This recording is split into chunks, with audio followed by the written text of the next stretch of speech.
It's this guy with an accent who's going to talk to you today. Well, I grew up in Puerto Rico, which is an island, in case you don't know, right there in the Caribbean. Especially in this particular little town called Juntas. And this little town, I had a very simple life. I grew up with coffee, banana, plantains, oranges. We did our own food, we did our own chicken, and we loved cheese.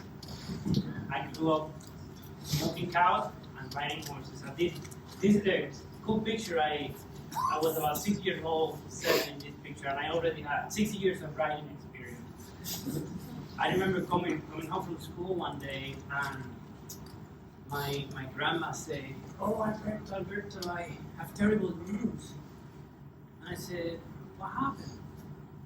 And she said, "Your dad was riding the horse, and they got run by a truck. They got into an accident, and he's at the hospital now." And I freaked out, obviously, and I asked, "What happened to my horse?" And she looked back and she said, "He has a broken leg, and we're waiting for someone to help." Now, the next day, I found out that my horse suffered for hours and hours before he got any veterinary attention regarding it. And he obviously passed out. So that day, I decided that I wanted to be a veterinarian, and I wanted to fix horses' legs. So, after that, I went to Pennsylvania, which is slightly different climate than Puerto Rico. And I went to Center County, Pennsylvania for state college for vet school. Then I went to Penn for vet school. College, then Penn. That's when I met Mr. Andrew. Then I went to Louisiana for my medical surgery internship, and that was slightly warmer. Met my sweetheart. Went back to Ocala, where I have 2 kids, Michael and William, and we work right here every day. We have a rehabilitation center called Epic Eco and Performance Innovative Center. It is a family business. All my niece, my nephew, my 2 sons, my brother, family work. So we have all the toys. We have hyperbaric chamber, we have swimming pool, we have surgical suite, we have also water spa, and if we don't have it, we'll find it. It's probably going to be the next week. We don't have it today. So we're pretty lucky where we are. And I created today a very interesting approach to the presentation for you. And this is my personal email, my personal cell phone for any questions that you guys have. Feel free to reach out. I wanted to do something slightly different and pedagogic. I hope you enjoy it, because the rehab is fairly new technology, right? Fairly new knowledge, and there's not a whole lot of data out there. So what I'm going to present to you is a systematic approach that we use at our place with the data that we have available, and we use this for every single horse. So, Water horse Maya presented 4 years old. She's about a racer. And she presented in November 2021. And the main complaint was she was 4 out of 5 lame on the right hand. She was referred by the veterinarian and the farrier because they suspected that she could have a bad abscess that they've been dealing with, and it has not cleared out. Passive examination was pretty normal, nothing significant. And this is what she looked like on the video.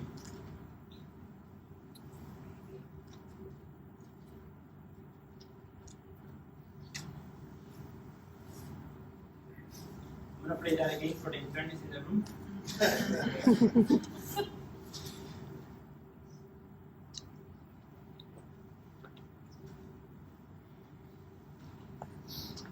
So in Zoom, sometimes it looks like slightly slow motion, so I apologize about that. This is what she looked like from behind.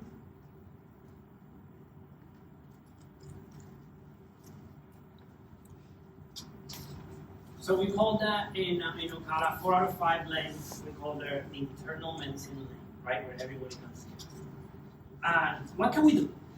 We could do diagnostic block, we could do radiograph, we could do ultrasound, we could do bone scan, we could do an MRI. We could do butte and see what happens, or we could sew the feet and see what happens. Now, the referring vet was quite concerned, so we started with some radiograph. We radiographed the fetlock, We didn't see much. We radiographed the foot, and we started to see some sort of irregular border in the navicular bone.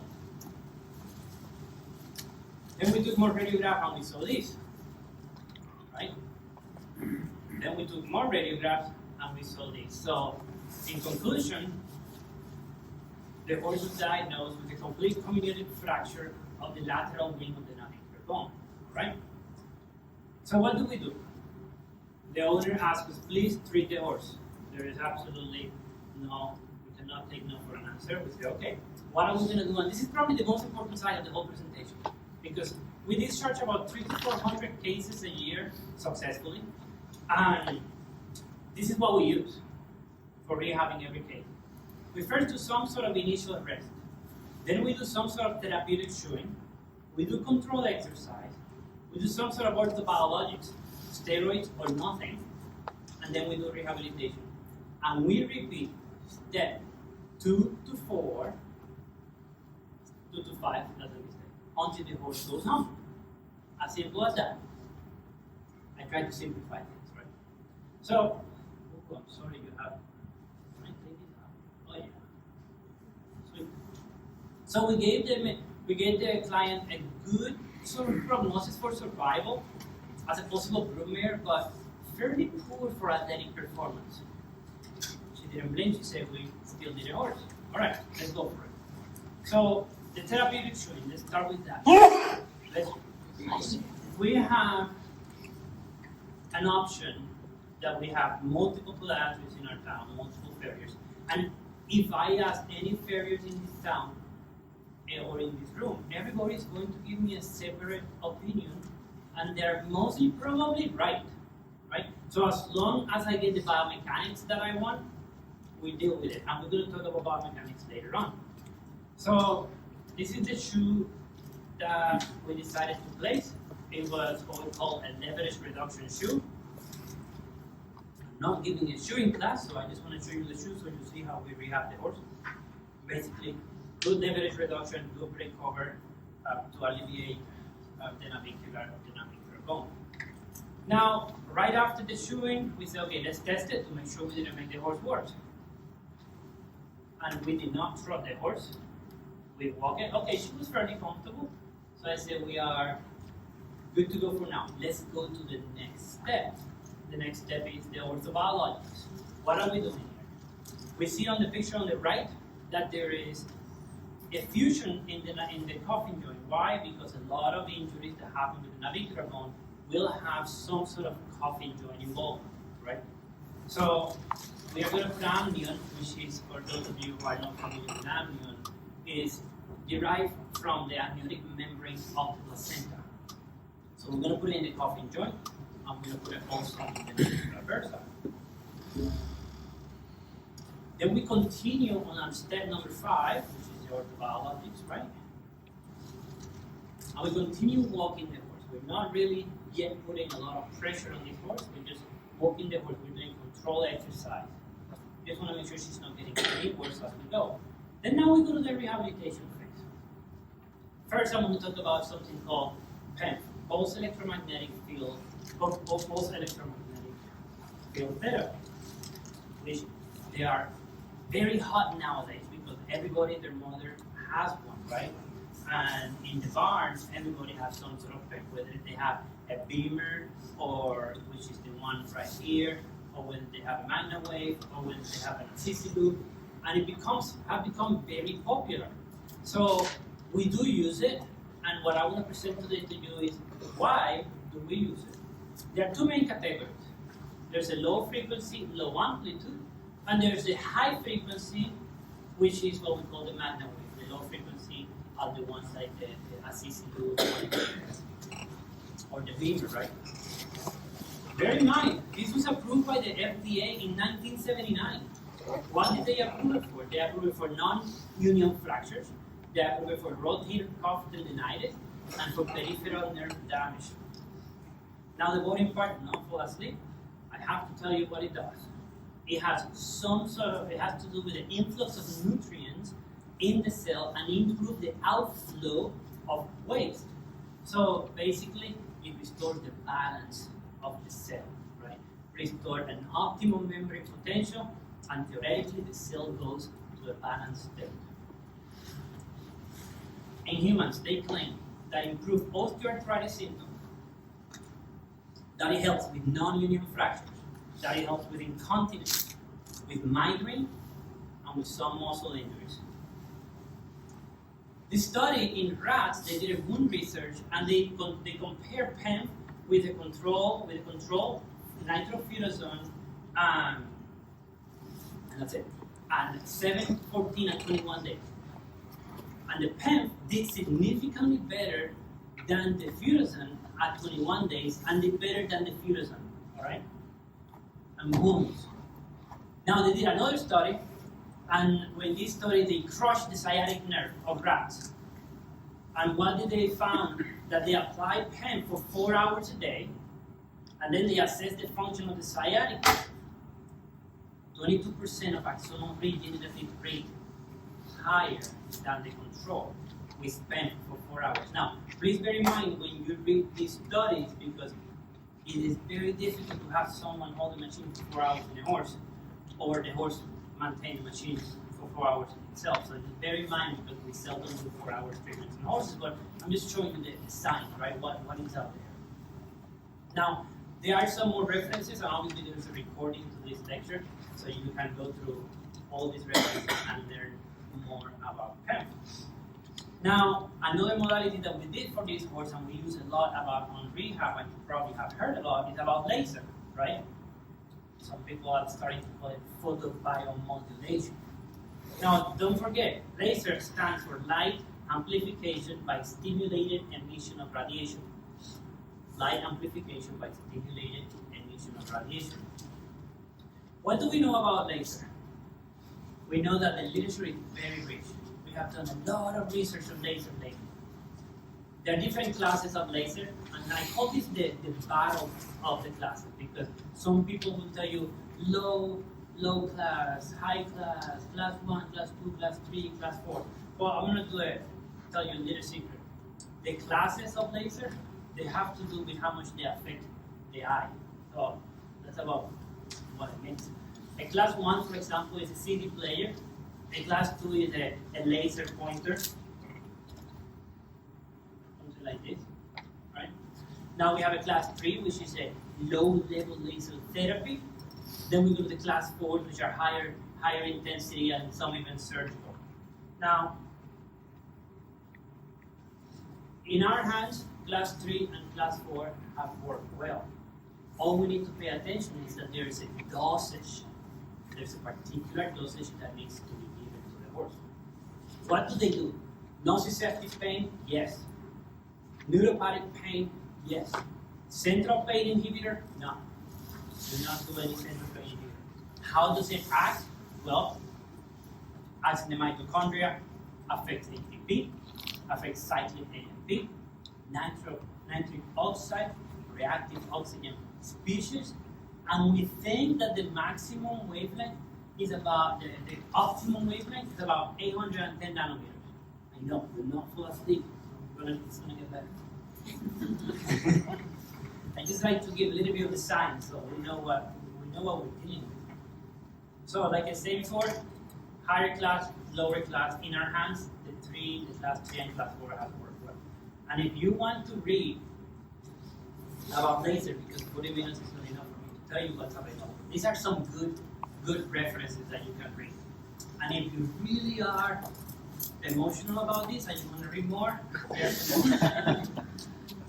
And if this is not enough for you, I got you a couple more. So there is a lot in the literature about laser, okay?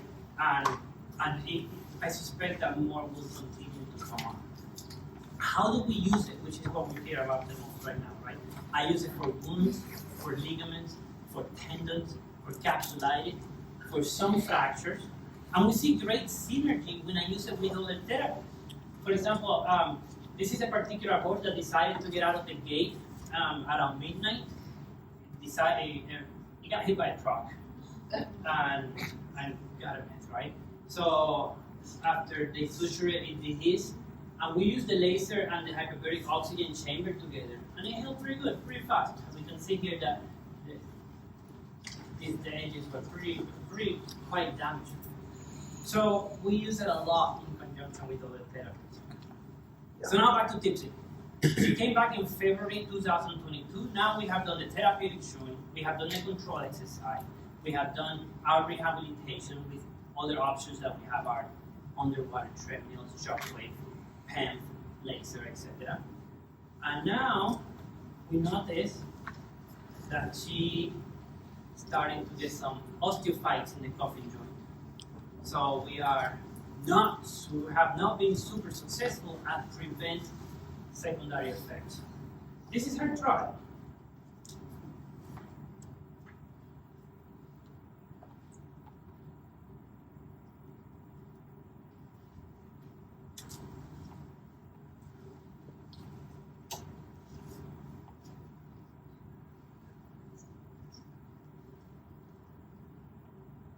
So I think we can agree significantly better than what she presented.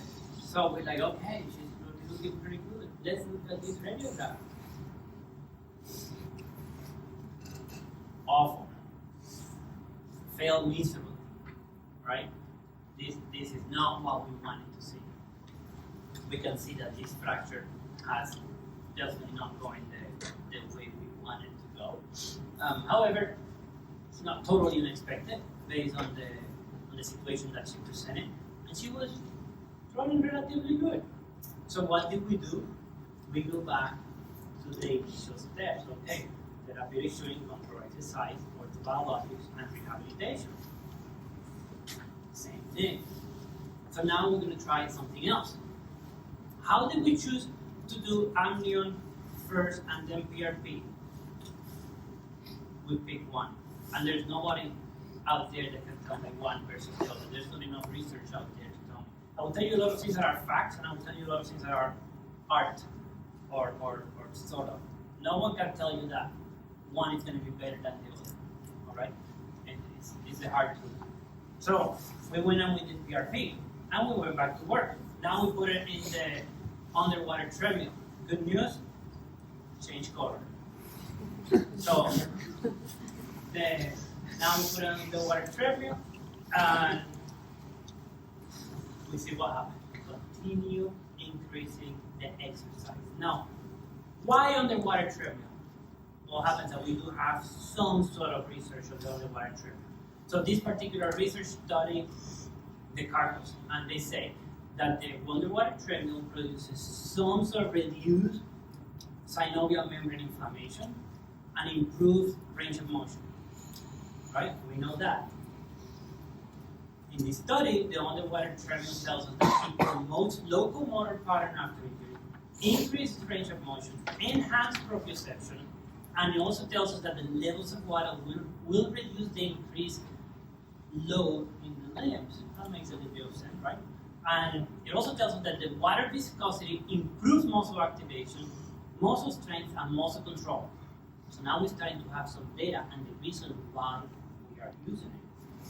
And this particular study tells us that there is circumferential compression that increases venous return, increases lymphatic drainage, and potentially decreases soft tissue swelling and improves neuromuscular function. And then in this study, it tells us what it doesn't do. It doesn't affect lactate levels, it doesn't affect glycogen or lactate dehydrogenase, and it doesn't really affect the muscle composition. They did that with muscle biopsy.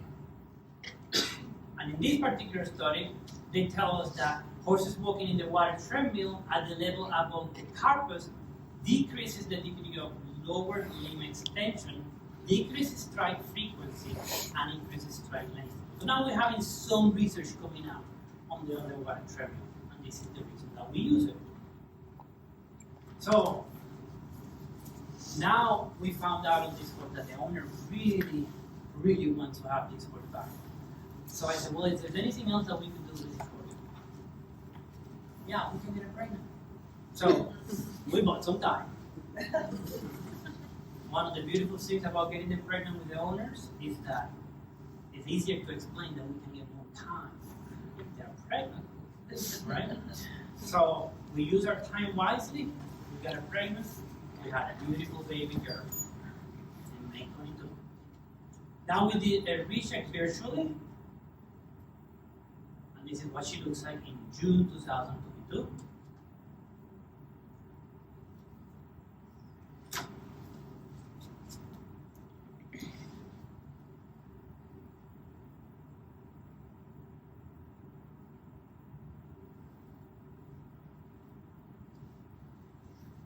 Not too bad, not too bad.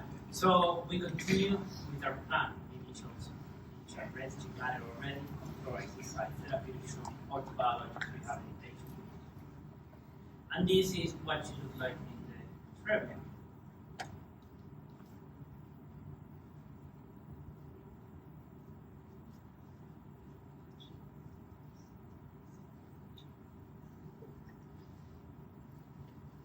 So in summer of 2023, she goes back for a check.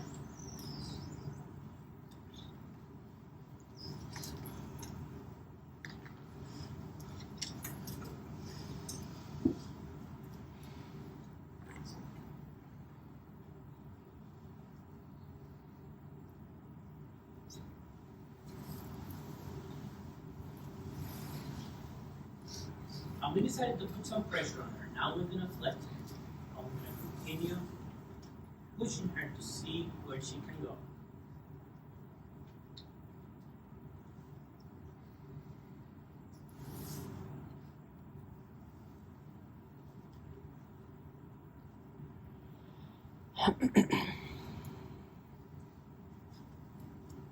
And now the owner tells me, hey, Tips is doing pretty good. Could I just do a little bit of extra exercise? It was on a phone visit. August. I said, okay, we can go up and exercise a little bit. And then she sent me to bed. Oh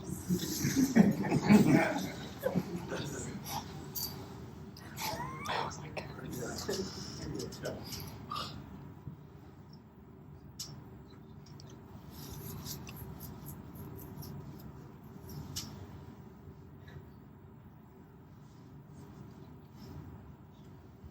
And then she sent me this text. Dixie with the bar rate is 9. All I wanted to know is how she looks afterwards. She actually looked good.